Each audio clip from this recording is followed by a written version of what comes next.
Alright, so hello everyone. My name is Cecilia Berlin and I'm from Chalmers University of Gothenburg, in case I didn't say hello to some of you. I know I didn't. My distinguished honor today is to acquaint you with our EU project So Smart, which is about social sustainability for future manufacturing in Europe. And I'd like to thank Fastems for having us today and letting us take some of the time and space to get some of the input from those who are visiting today. So just very quickly, our project is a so-called coordinated support action, so it's a very short endeavor, 18 months, and we're really trying to grasp what social sustainability should mean for future manufacturing for the purpose of giving advice to the European Commission. The idea is that we have 4 groups here, and the workshop is centered around 4 main themes of possible futures. And my idea is that each of you will first give all your ideas to one theme and then switch over to another one. But first of all, I'd like to acquaint you with kind of what we're trying to do within our project. This head on a balancing scale is kind of the symbol of what we are doing. We like to think of it as that So Smart works from an ecosystem perspective, so that we look at both the individual's case, we look at the industry's business case, and the societal business case. So there is an economic perspective kind of standing at the back of So Smart and kind of guiding the interest areas. What we try to do is work from this ecosystem to develop scenarios of a possible future that we might have to adapt to. And we also try to work with indicators for socially sustainable manufacturing, in the sense that we all know that measurement is very important in order to have a say in many power discussions. So we have dedicated some of the project to examining indicators specifically. And what we will be delivering in the end are recommendations and a roadmap for the European Commission, so that they know what kinds of research and education programs should be emphasized to get a socially sustainable future. But I think it's important to maybe find a baseline for what social sustainability is, because what happened at our first workshop, this is by the way the 3rd in a series, was that when we approached a manufacturing audience with the idea of social sustainability, what they still kept talking about was environmental sustainability, because this is what has been discussed for the longest time and it has the greatest degree of description, so it's well known. Social sustainability is not very well known by comparison, so even though we tried to steer it towards human well-being and human futures and so on, much of the discussion at that first workshop was still very focused on environmental sustainability and how to save material and how to save energy. But just to provide a kind of span of what normally goes into social sustainability, on the one hand we have the very overarching global concerns that have to do with equity, human rights, eradicating poverty, employment, basic needs, education and skills, and social justice. So a lot of it is about the unfairness in the world on a global scale and what to do about it. And this is typically the first impression that people have of social sustainability, if they have any concept of it. What has come up more recently, the more emerging trends of what goes into the concept, have to do with the fact that we have a demographic change in many places of the world, in particular an aging population in many industrialized countries. And there's also the issue of a lot of international migration having been made, in a sense, much easier, but also in a sense much more contentious. So we have a lot of nationalistic political forces that are very skeptical to, oh no, how do we handle this? This shouldn't be our problem. And there's also the issue of, you could make good use of every person that comes to your country, but how do you do it on such a scale? Other issues include empowerment, participation, and access. And with that I mean access to information, access to privilege, and access to control. There's also the very interpersonal aspects like identity, sense of place and culture. And as you can see, this entire end of the scale is a lot more focused on the individual and the individual's well-being in a workplace. So there's a range of contents under the umbrella of social sustainability.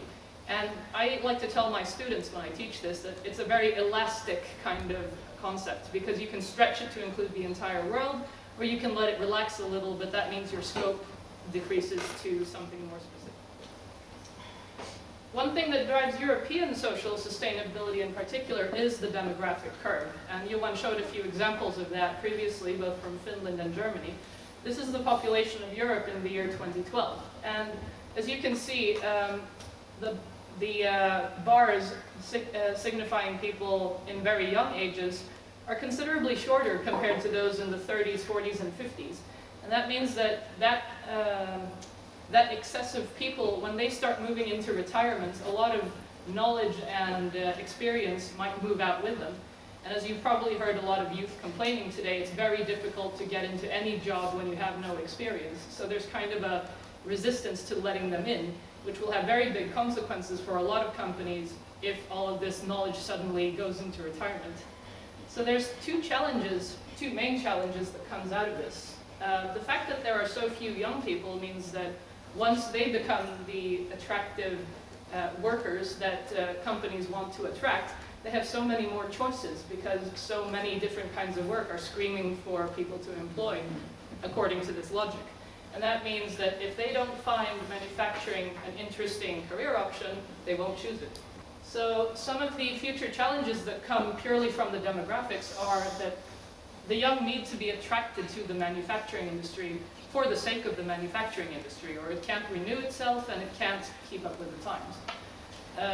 Also, there's the issue of that manufacturing needs to adapt its design and its user experience and all of those aspects to an aging population, because chances are, if you want to keep the experience for any kind of transition phase, you need to adapt to the aging experienced workers and what they can tolerate and what they can do. At the same time, you want to support a knowledge transfer between the old and the young, or the inexperienced and the experienced, meaning that we need to invest in a new type of infrastructure for sharing knowledge. And that goes in parallel with societal cultural changes that expect knowledge to be free and accessible everywhere and at any time we need it. There's also the issue that cultural differences need to become less of a hindrance to performing any type of job. So design could very well meet those challenges by considering cultural difference and how to communicate things on a more readily understandable level.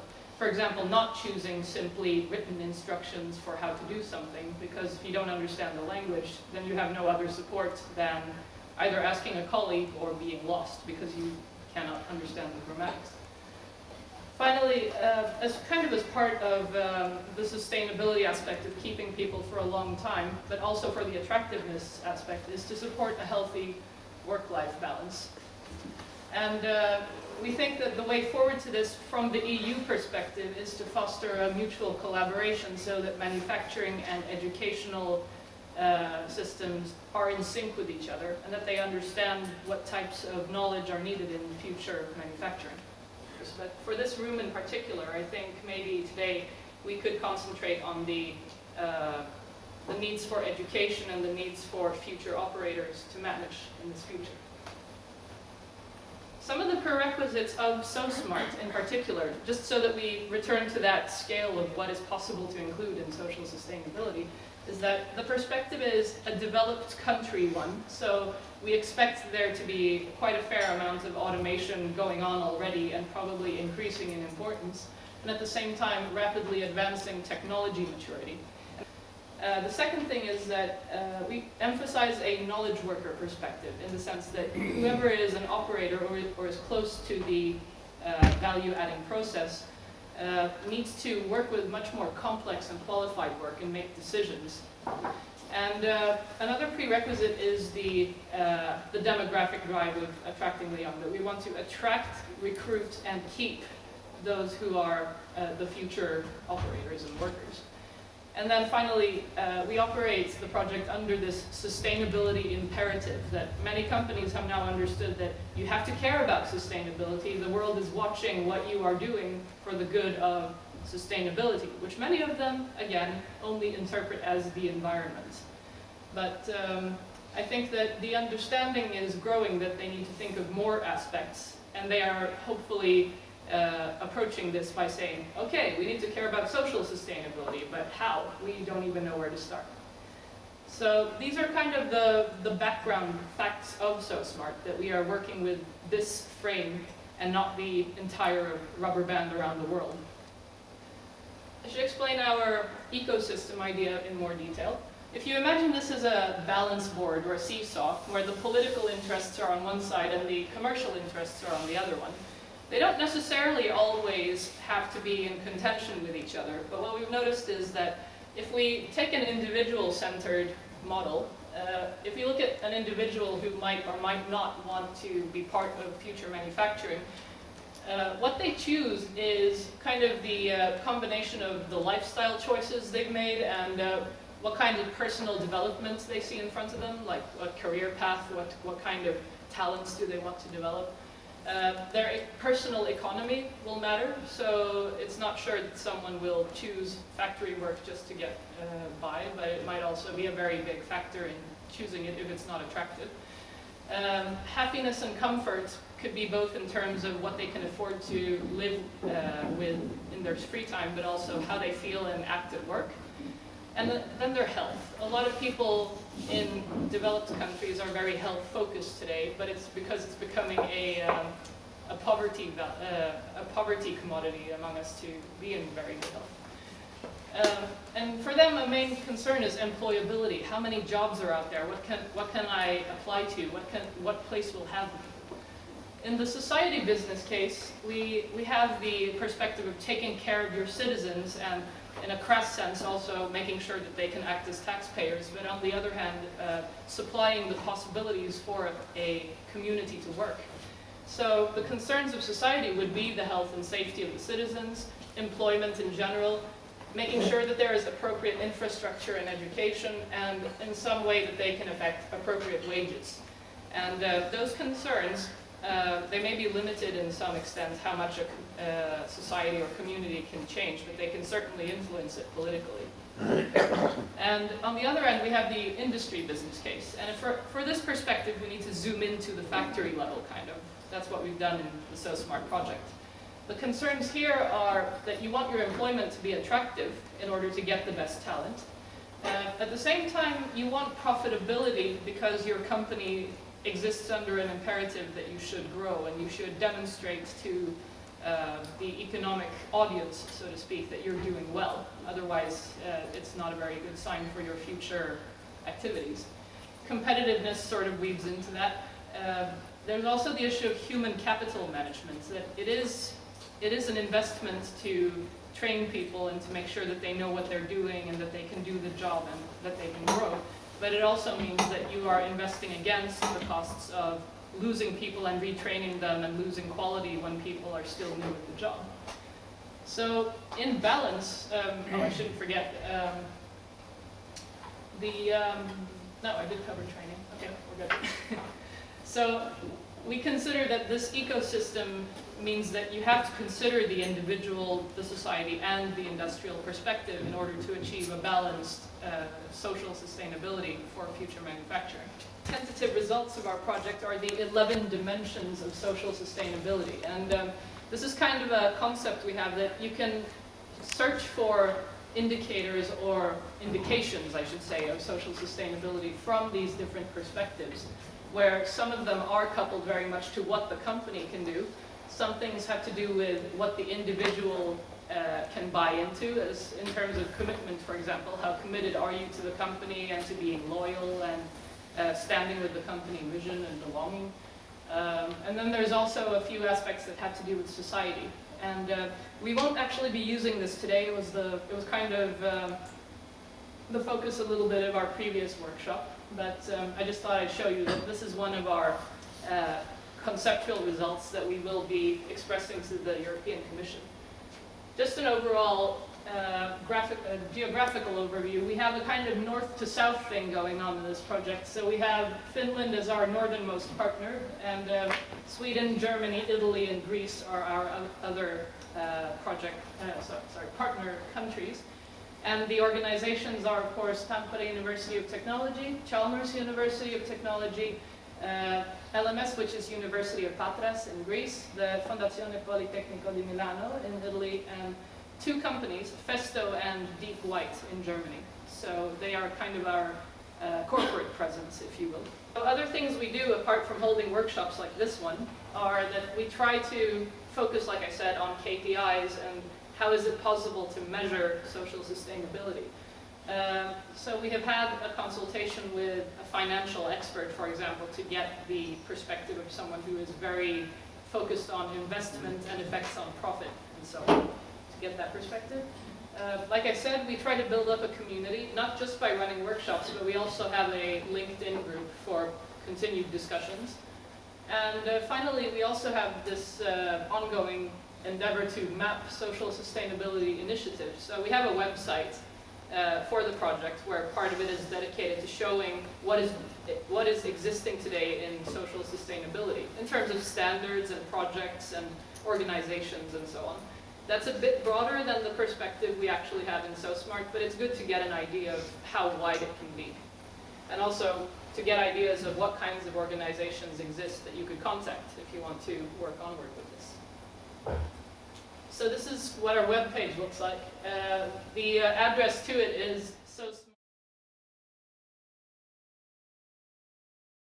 Just to go into the previous workshops. The first workshop in Milan had 60 participants, so that was a very big apparatus, and very, very pleased that Polimi was very good at directing that. What we got out of that was a number of scenarios for future manufacturing, and you see some of them here on the posters today. We had 10 groups, so there were 10 overall scenarios, and they were kind of baked into 10 possible themes for the future for manufacturing. So these are some of the topics that were discussed, and as you can see, there's a bit of a predominance of green sustainability and environmental aspects popping up.